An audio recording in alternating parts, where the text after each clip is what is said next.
Kuduskanlah namamu, datanglah kerajaanmu, jadilah kehendakmu di bumi seperti di surga. Berikan kami pada hari ini makanan kami yang secukupnya.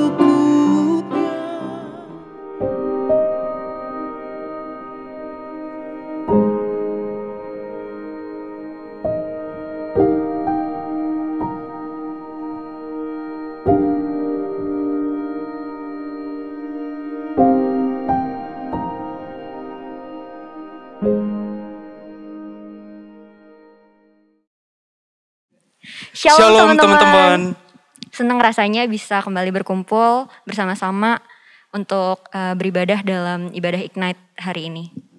Sebagaimana Allah menghendaki kita untuk berdamai dengan saudara dan teman kita, mari saat ini sebelum kita mulai ibadah kita, terlebih dahulu kita memberikan salam damai kepada saudara dan teman kita yang mungkin saat ini sedang duduk bersama-sama dengan kita di dalam ibadah hari ini.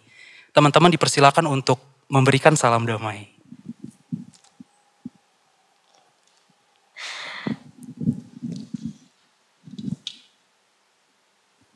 Lukas 1 ayatnya yang ke-46 sampai 49. Lalu kata Maria, jiwaku memuliakan Tuhan dan hatiku bergembira karena Allah, juru selamatku. Sebab ia telah memperhatikan kerendahan hambanya. Sesungguhnya mulai dari sekarang segala keturunan akan menyebut aku berbahagia. Karena yang Maha Kuasa telah melakukan perbuatan-perbuatan besar kepadaku dan namanya adalah kudus. Demikianlah teman-teman puji-pujian Maria di tengah segala pergumulannya yang bahkan Maria sendiri gak mengerti kenapa harus dirinya yang mengalaminya. Mari teman-teman saat ini kita juga mengingat perbuatan-perbuatan besarnya. Kita mengingat dan merenungkan kasih Tuhan yang sudah kita terima. Mungkin hari ini banyak alasan bagi kita untuk berkata bahwa kita gak baik-baik aja. Tapi ada satu alasan teman-teman yang memampukan kita untuk merasa baik-baik aja. Yaitu kita tahu siapa Tuhan yang kita percaya dan kita yakin akan pengharapan di dalamnya. Mari teman-teman, apapun kondisi kita saat ini, apapun yang memenuhi hati dan pikiran kita tetap memuji dan menyembah Tuhan, karena di dalamnya kita mampu berkata, "It is well with my soul." Selamatlah jiwaku.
Yesusku mengangkat di salib kejam. Yesusku mengangkat di salib kejam. Dosaku dan naik sepenuh.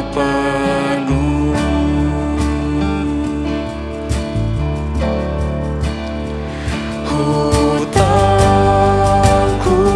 dibayar dan aku lepas.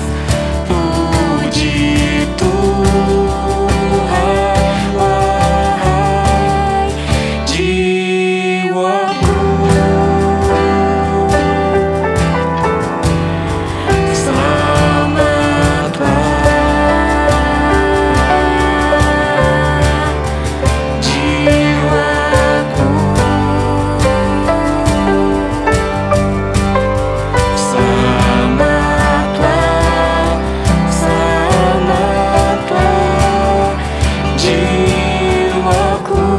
Selamatlah, selamatlah jiwaku.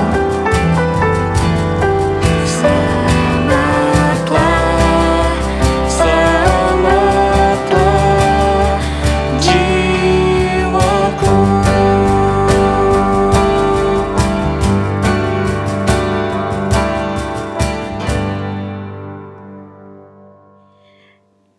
Teman-teman, kalau diminta kasih nilai dari 1 sampai 10, kira-kira menurut teman-teman, seberapa teman-teman ngerasa seneng, seberapa teman-teman ngerasa puas dengan keadaan hidup teman-teman hari ini? Mungkin kita yang jawab 10, tetap ada aja keluhannya. Pandemi kapan sih selesainya? PPKM kok diperpanjang terus sih? Ini Grab gue lama banget gak datang-datang. Ini lampu merah dari tadi lama banget deh. Teman-teman, pertanyaannya, siapakah kita sehingga kita ngerasa kita layak mendapatkan hidup yang sempurna? Kita ngerasa kita layak mendapatkan hidup tanpa keluhan-keluhan tersebut. Yang mungkin saya dan teman-teman seringkali lupa, kita adalah orang-orang yang berdosa. Sedikit pun gak layak mendapatkan hidup yang baik. Sedikit pun gak layak mendapatkan pengharapan. Yang kita layak dapatkan adalah murka Allah. Tapi cawan itu udah lalu daripada kita karena Yesus Kristus udah meminumnya. Tuhan udah memberikan apa yang paling baik yang bisa Ia kasih kepada kita. Dalam Ratapan 3 dikatakan, karena walau Ia mendatangkan susah, Ia juga menyayangi menurut kebesaran kasih setianya. Karena tidak dengan rela hati Ia menindas dan merisaukan anak-anak manusia. Kalau dipijak-pijak dengan kaki, tawanan-tawanan di dunia, kalau hak orang dibelokkan di hadapan yang maha tinggi, atau orang diperlakukan tidak adil dalam perkaranya, masakan Tuhan tidak melihatnya? Mengapa orang hidup mengeluh? Biarlah setiap orang mengeluh tentang dosanya. Mari teman-teman kita sama-sama mengalihkan fokus kita hari ini. Melihat kepada diri kita. Melihat kepada dosa-dosa kita, mari kita sejenak berdiam diri. Merenungkan dan mengakui dosa-dosa kita di hadapan Tuhan. Mari kita berdoa secara pribadi.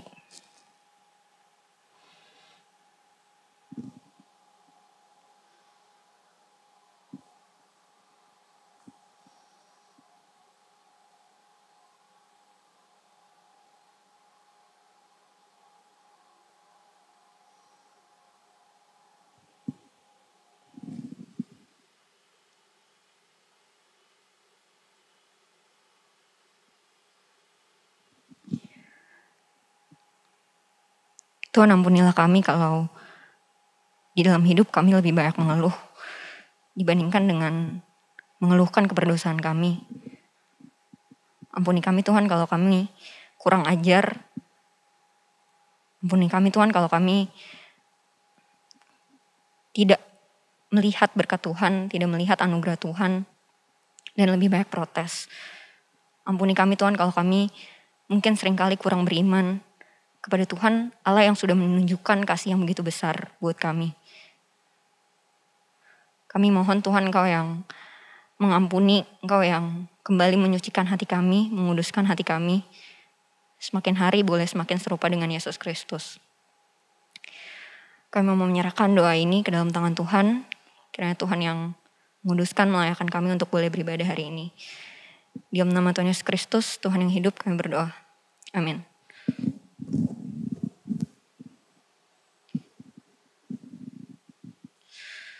Satu Petrus 3 ayat 18a. Sebab juga Kristus telah mati sekali untuk segala dosa kita. Ia yang benar untuk orang-orang yang tidak benar, supaya ia membawa kita kepada Allah.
Teman-teman, sebelum kita mendengar firman, mari kita berdoa, mohon pertolongan dari Allah Roh Kudus. Mari kita berdoa.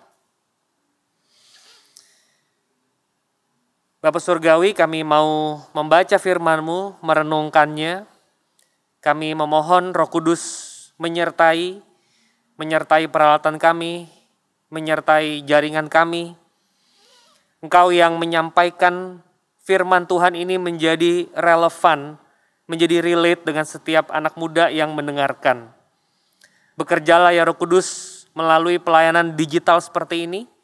Semakin banyak orang yang boleh mengenal, bertumbuh di dalam Kristus, berkata kepada jiwanya, "It is well with my soul." Tuhan berkati pelayanan firman pada saat ini. Dalam nama Yesus Kristus kami berdoa. Amin.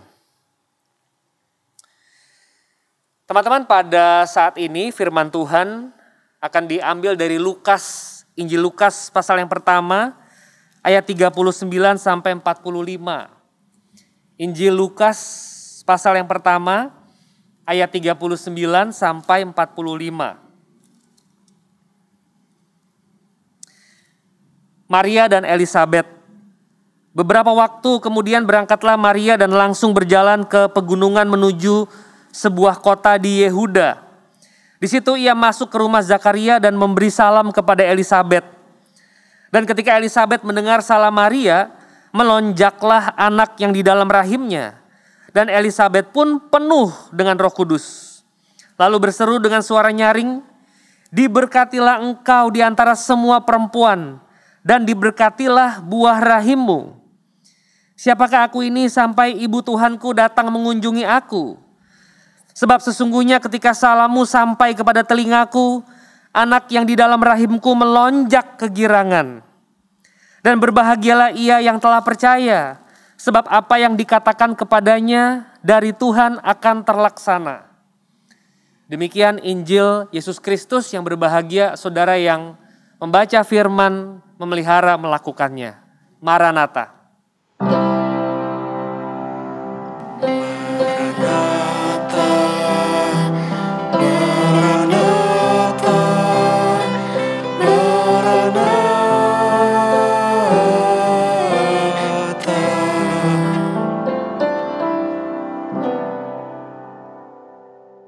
Shalom teman-teman kaum muda.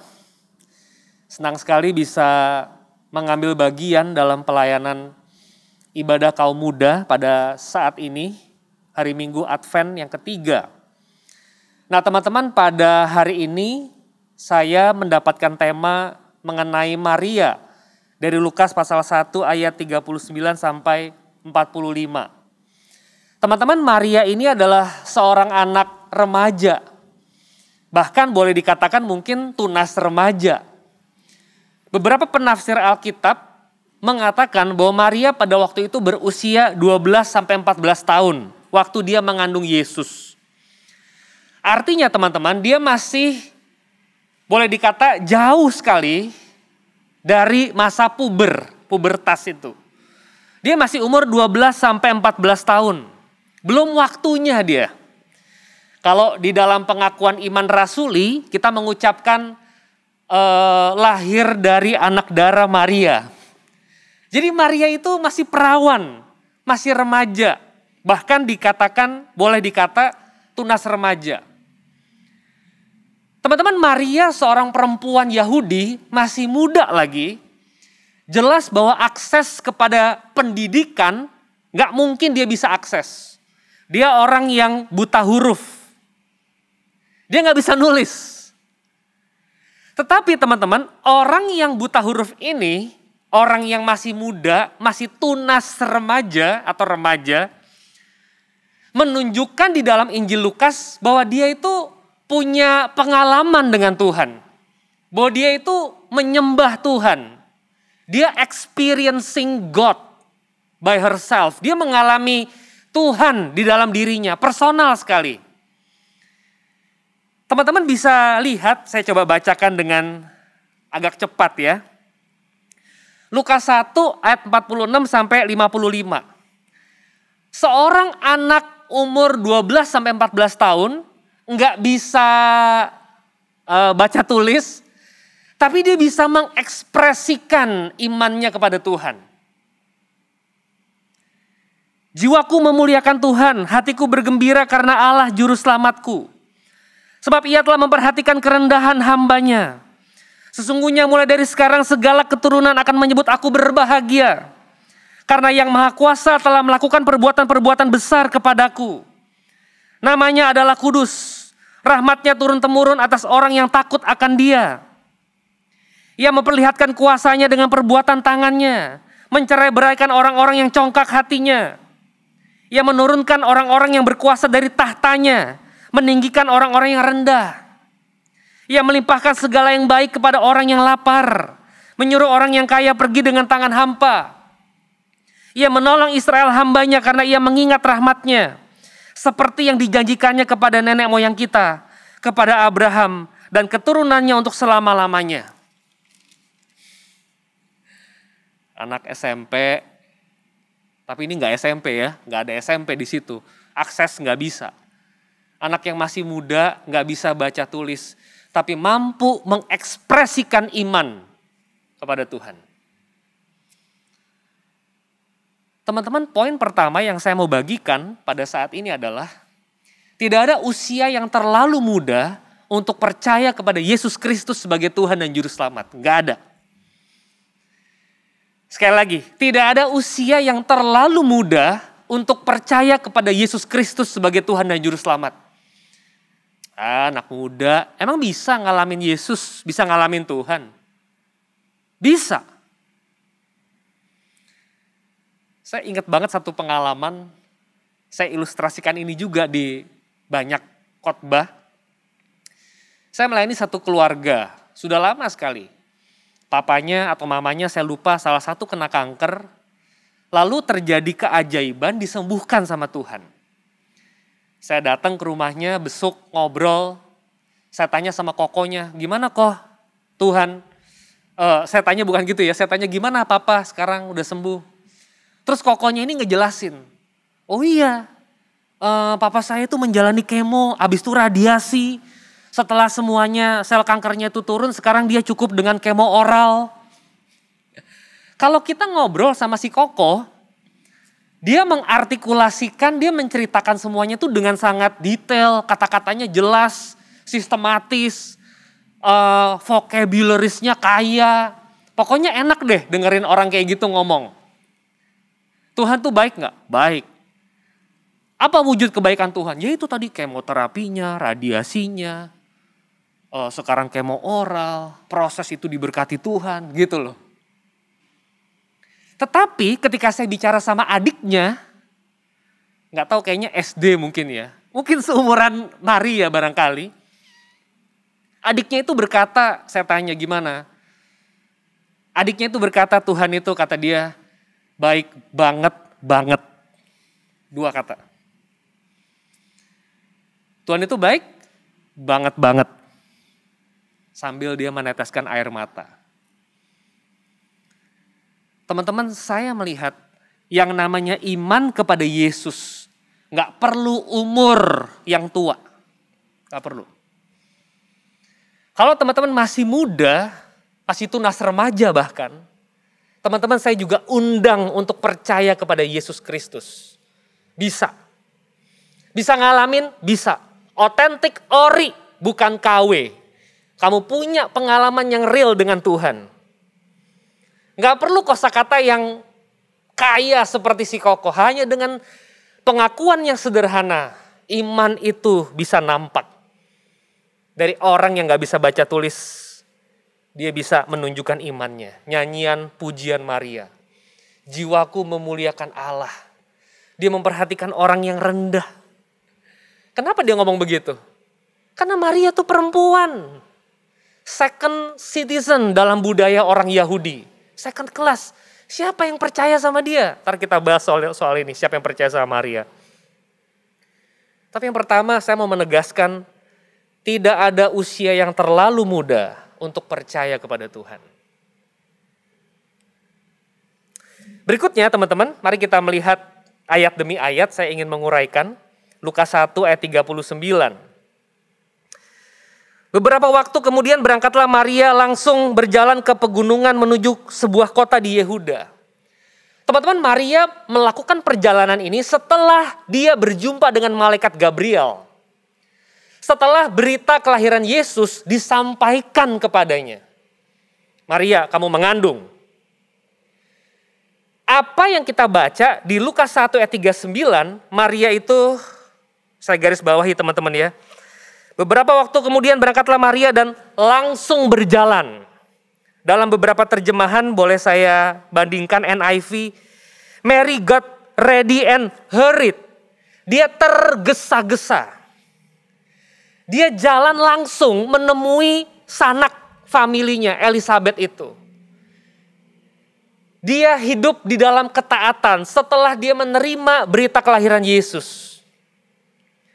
Maria itu berkata ketika malaikat bilang, Maria itu berespon, sesungguhnya aku ini hamba. Dia begitu, apa ya teman-teman? Dia begitu humble. Anak muda, tapi humble di hadapan Tuhan. Dia jalan, dia temuin si Elizabeth itu. Perjalanannya 80 sampai 100 mil. Teman-teman, di dalam rencana Allah, tidak ada orang yang terlalu muda dan terlalu tua. Ini kalau diperhatiin lucu ya. Anak SMP, tunas remaja, ketemuan sama nenek-nenek. Ini kok yang hamil satu tua banget. Tapi kalau ini punya suami, Zakaria. Lah yang ini nih masih sangat muda belia, anak dara, perawan. Tapi Roh Kudus bisa memakai siapa saja. Gak ada yang terlalu muda dan gak ada yang terlalu tua. Anugerah Allah membawa keselamatan melalui orang-orang yang kayaknya timingnya tuh gak pas. Tapi inilah profil yang dipakai oleh Tuhan. Ayat 40.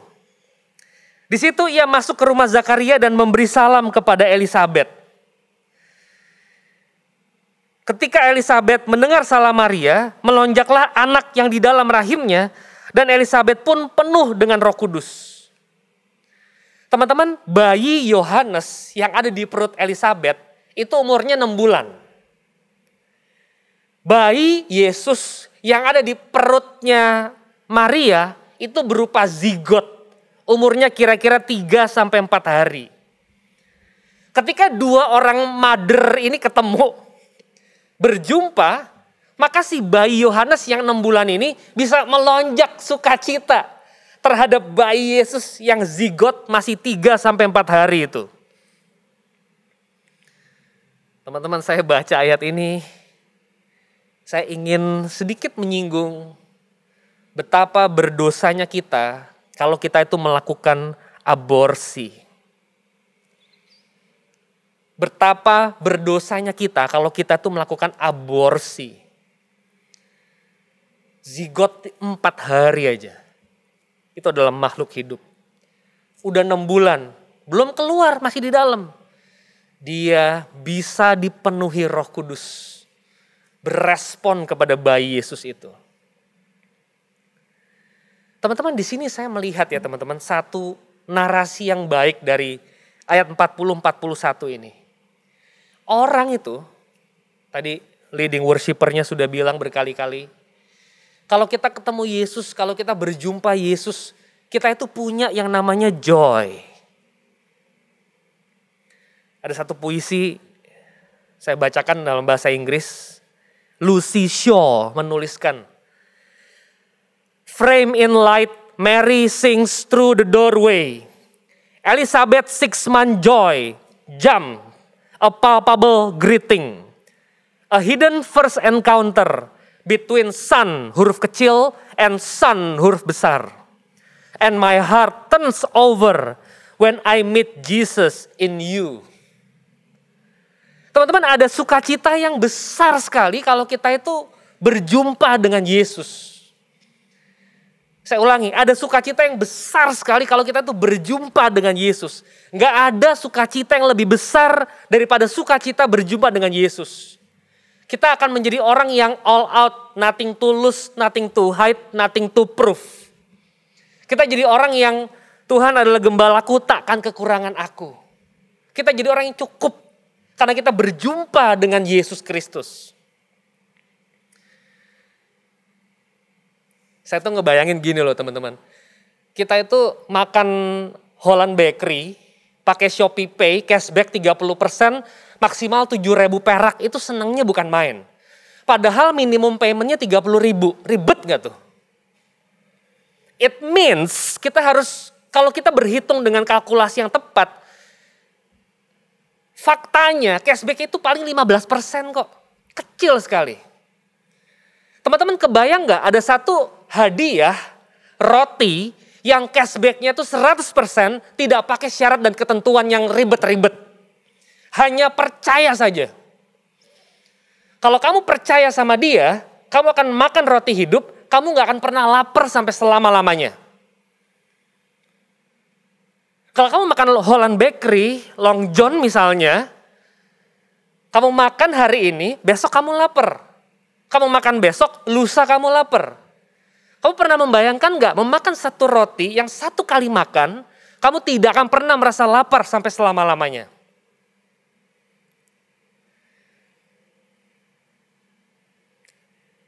GKI Sinode Jawa Barat ketika rekaman ini dibuat sedang berduka karena kita kehilangan seorang pendeta.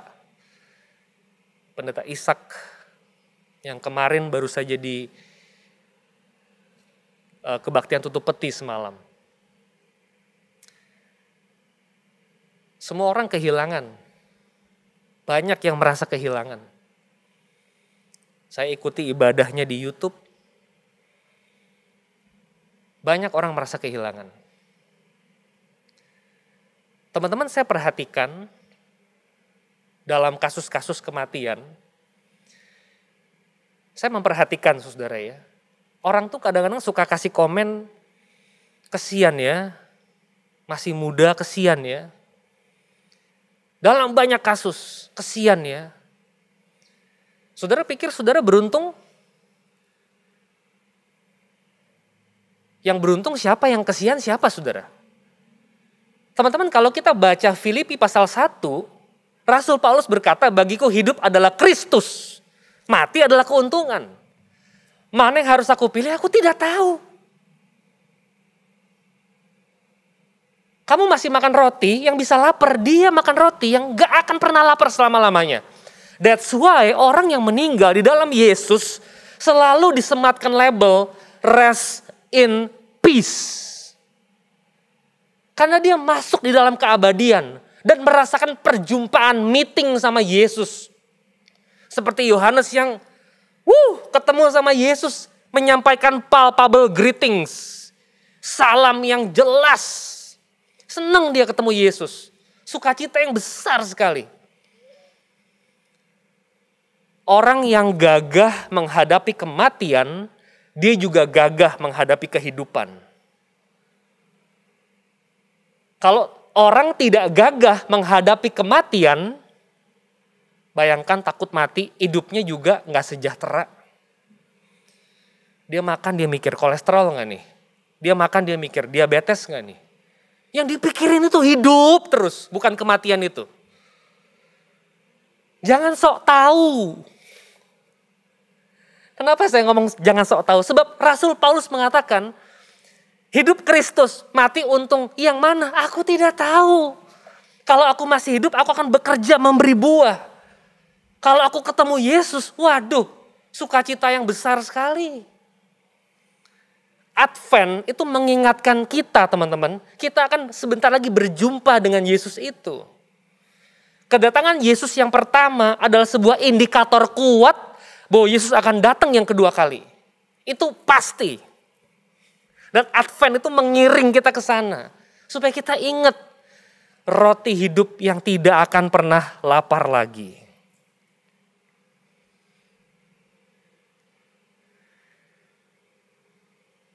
(42 sampai 45).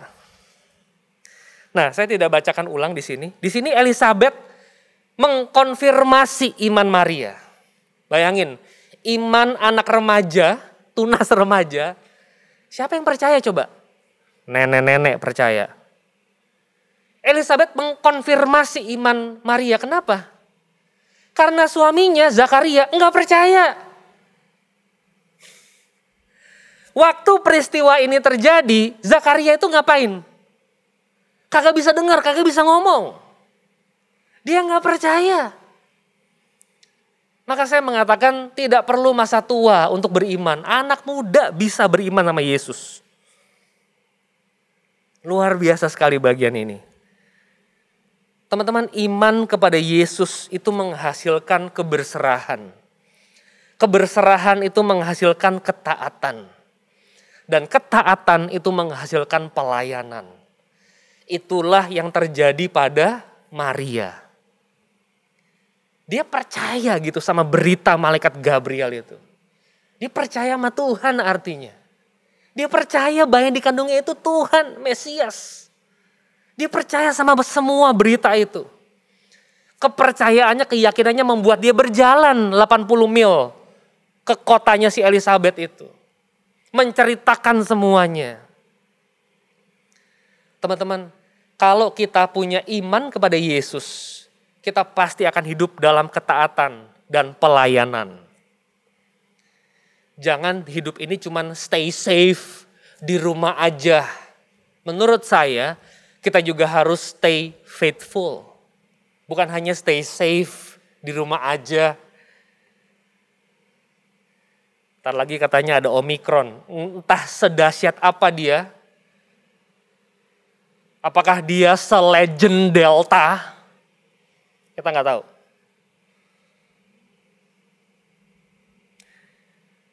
Teman-teman, 11 Maret 2011 di Jepang terjadi gempa tsunami. Ombaknya 40 meter, jalan ke daratan itu sampai 11 kilometer. Dahsyat sekali di Jepang. 11 Maret 2011. Korban jiwa dari gempa tsunami itu adalah 20.000 orang. Baik meninggal maupun dinyatakan hilang, gak ketemu lagi. Gempa itu terjadi di Fukushima, Jepang. Dan melanda satu buah,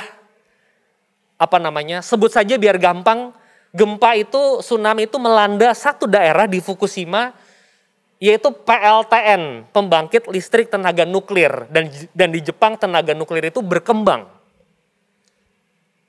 Teman-teman, ketika terjadi tsunami, air laut masuk ke sana, perusahaan pusat PLTN itu telepon sama orang namanya Masao Yoshida.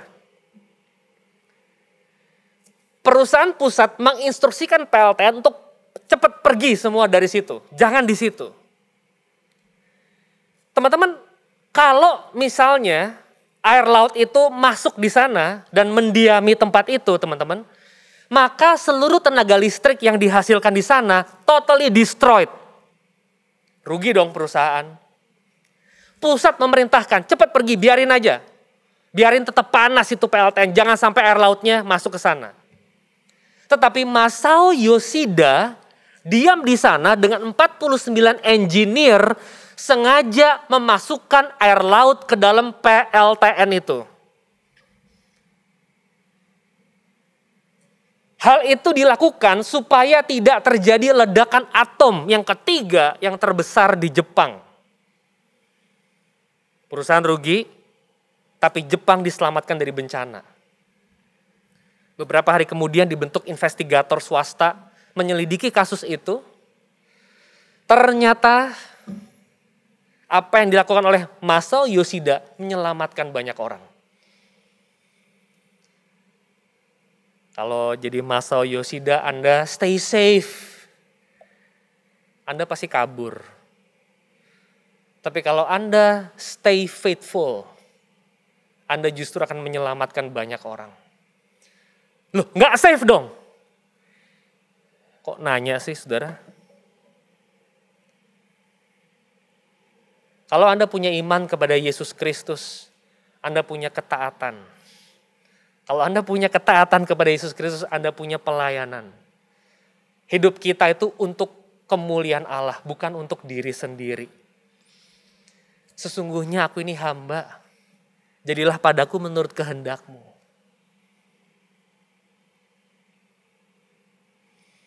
Yang terakhir, teman-teman, siapa yang percaya bahwa Maria itu adalah ibunya Yesus Kristus? Anak masih SMP, masih tunas remaja, siapa yang percaya? Yang percaya itu nenek-nenek namanya Elizabeth. Saya melihat ya teman-teman di dalam cerita ini, bahwa seorang anak Tuhan akan beresonansi dengan anak Tuhan yang lain. Saya ulangi sekali lagi, seorang anak Tuhan akan beresonansi dengan anak Tuhan yang lain. Nyambung dia. Kenapa? Sama-sama mencintai Tuhan. Sama-sama percaya sama Tuhan. Teman-teman, message yang terakhir saya mau mengatakan betapa pentingnya kalian memiliki komunitas orang percaya yang nyambung ngomongin Yesus Kristus. Yesus baik gak? Banget. Baik banget ya. Saya tahu teman-teman suka ngomong, gila ya kalau kita makan KFC itu kulitnya terakhir. Oh iya gue juga. Itu gila ya si Kim Seon Ho ternyata begitu ya. Iya si KSI emang begitu. Kita punya banyak topik ya teman-temannya, banyak lingkaran-lingkaran pertemanan. Tapi coba bayangkan ada satu lingkaran pertemanan yang topiknya adalah,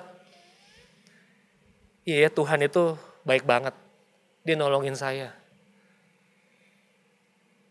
Satu anak muda di sana udah nangis saja dengar Anda ngomong kayak gitu. Iya Tuhan baik banget. Saya nggak tahu mau ngomong apa, Tuhan baik banget. Milikilah pertemanan dengan sesama orang percaya. Itu matter. Maria disambut oleh Elizabeth. Orang mungkin gak percaya dia. Siapa yang percaya? Kita baca Alkitab, Yesus lahir aja tetap kagak dipercaya kok. Tapi Elizabeth percaya.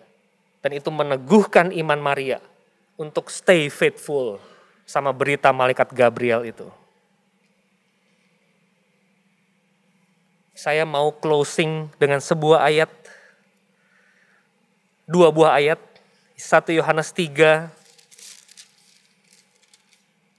ayat 2 dan 3.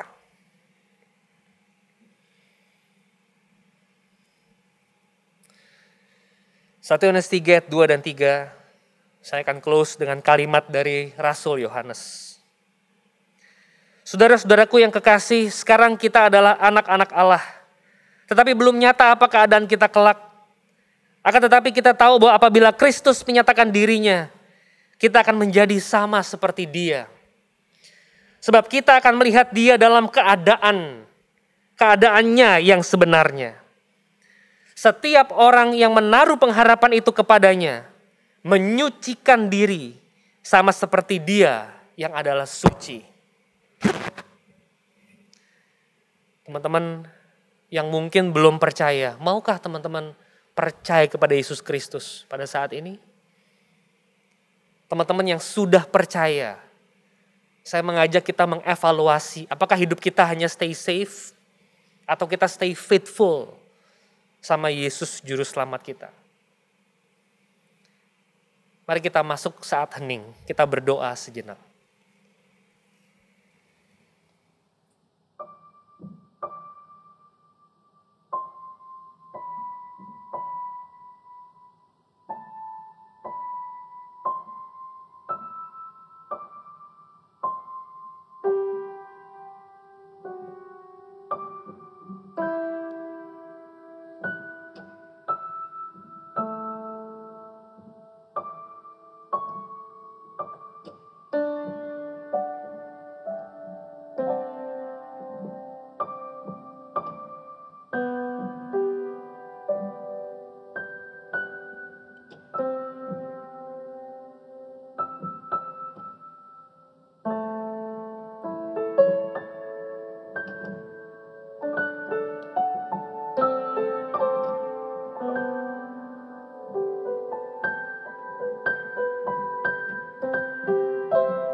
Bapa Surgawi, dengarlah doa-doa kami anak-Mu.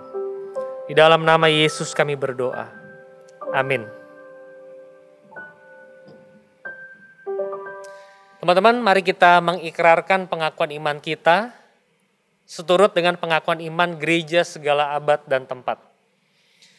Aku percaya kepada Allah, Bapa yang Maha Kuasa, Halik langit dan bumi, dan kepada Yesus Kristus, anak yang tunggal Tuhan kita, yang dikandung dari Roh Kudus, lahir dari anak darah Maria, yang menderita sengsara di bawah pemerintahan Pontius Pilatus.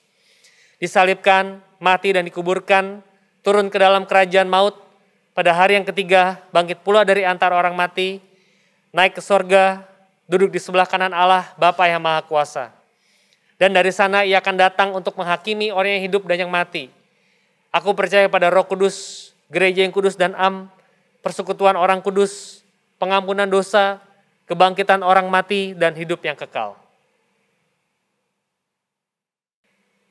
Teman-teman, mari kita berdoa. Kita menaikkan doa syafaat kita.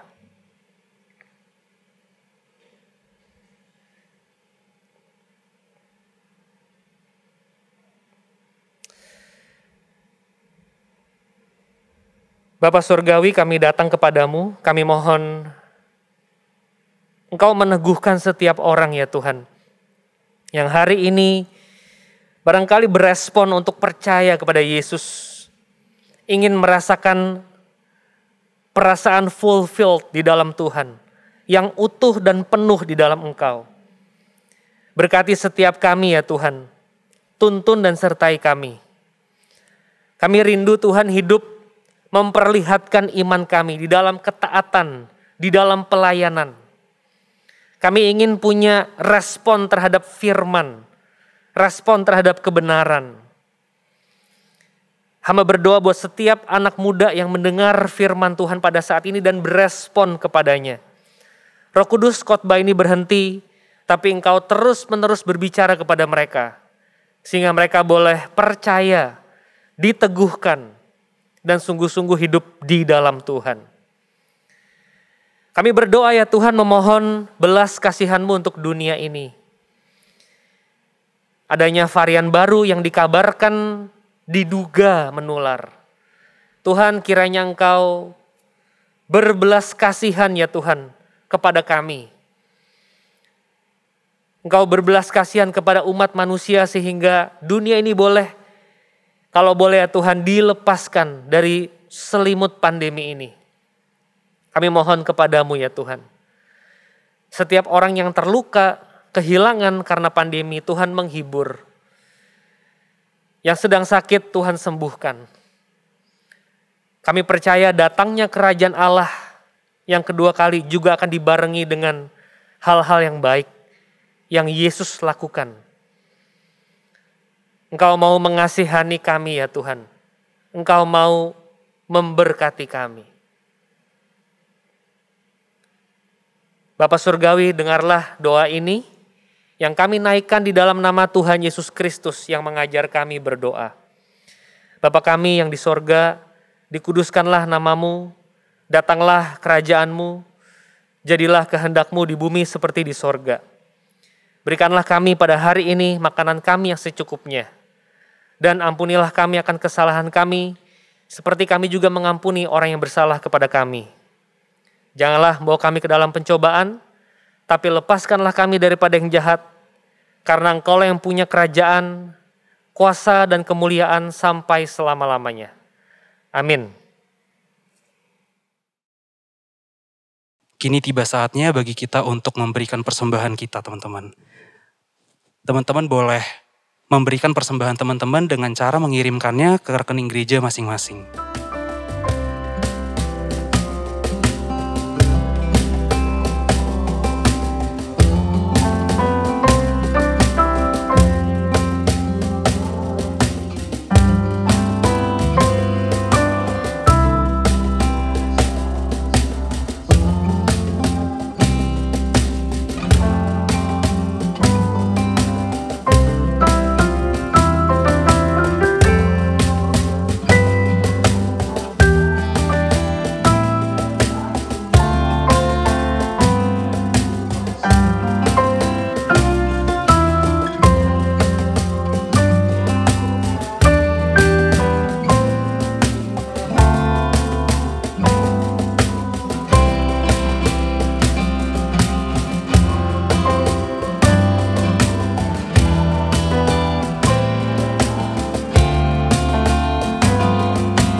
Mari teman-teman kita berdoa. Kami sungguh bersyukur Tuhan untuk berkat Tuhan yang masih Engkau limpahkan kepada kami hingga pada hari ini. Kami bersyukur untuk ibadah yang boleh berlangsung dan untuk firman yang boleh kami nikmati. Kiranya Engkau berkenan Tuhan atas setiap puji-pujian kami. Secara khusus kiranya Engkau berkenan Tuhan atas persembahan yang sudah kami kumpulkan. Kiranya Engkau memberikan hikmat dan hati yang takut akan Tuhan kepada segenap mereka yang mengelola persembahan ini. Biarlah Tuhan persembahan ini boleh digunakan hanya untuk melakukan pekerjaan-pekerjaan Tuhan. Kami menyerahkan persembahan kami, kiranya Engkau memberkati dan kiranya boleh semakin memuliakan Tuhan. Hanya di dalam nama Tuhan Yesus kami berdoa dan kami mengucap syukur. Amin.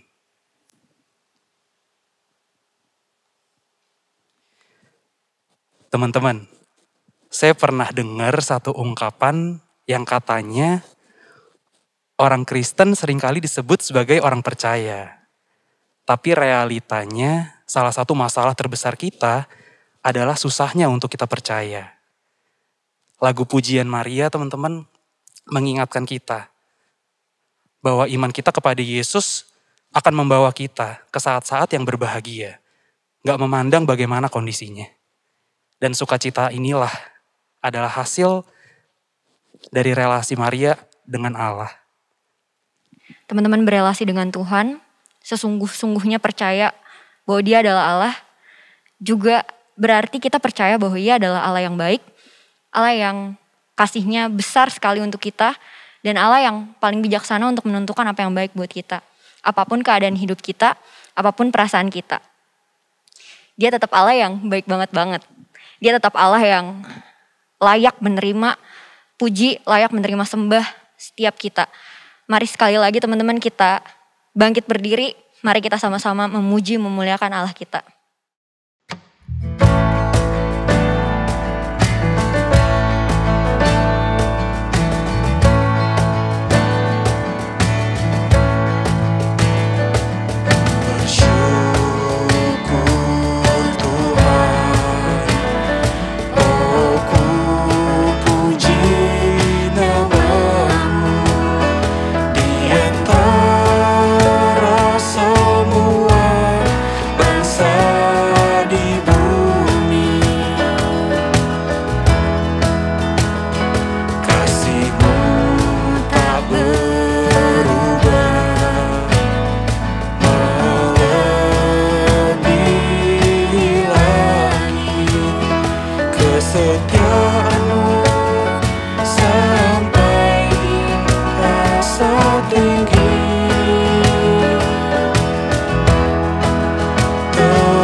Di tempat maha tinggi.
Teman-teman, mari kita mengarahkan hati kepada Tuhan.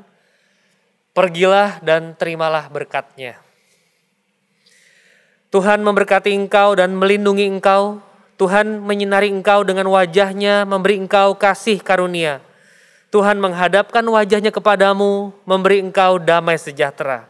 Maranatha.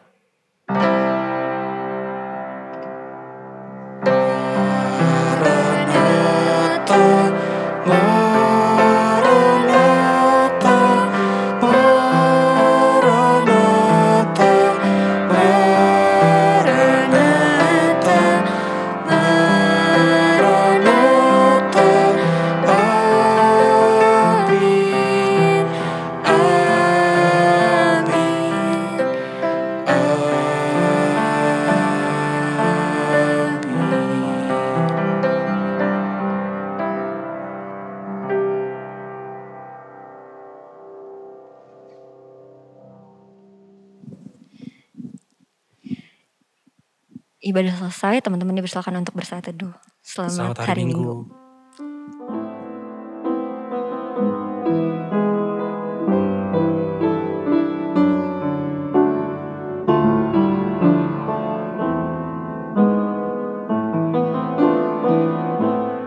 Bapa kami yang ada di surga, dikuduskan